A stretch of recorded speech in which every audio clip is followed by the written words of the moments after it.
dowladda Ukraine ayaa ka dhabatay beesha habargidir ciidamada u fara badan kadib weeraradii qawnaa ee uu ku qaaday dalka Ruushka.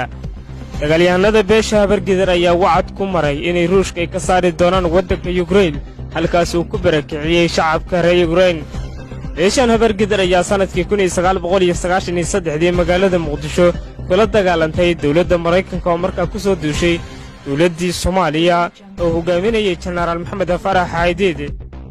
beeshan habargidir ayaa ku caana xasuuqa iyo leynta cadowga markaas ku soo duula dalalka. beeshan habargidir ayaa waxaa ka soo jeeda ciidamada u geesiyoon kuwaas oo ka cabsanin dagaalada iyo inay naftooda ku waayaan halisa. dowladda Ukraine ayaa tilmaantay inay dadka Soomaaliyeed yihiin dad aad u indhadag asatan ay ka xulatay beesha habargidir oo ah kuwa ay aad iyo aad ula dhacday dagaalada ay ku sameeyeen Mareykanka iyo xulufooyinkii soo weeraray Soomaaliya. beeshan habargidir oo loo dhiibay hubka gantaalada qaradaha iskaga gudba ayaa hadda qorsheynaysa inay weerar ku ekeeyaan dalka Ruushka. beeshan habargidir ay ka dhasheen nahriyada Soomaaliya hore u soo hogaamiyay dagaaladii iyo cadaawihii ku soo duulana ka qayb qaatay kana saaray wadamada ayaa hadda qorsheynaya inay Ukraine ka nadiifiyaan Ruushka ku soo duulay.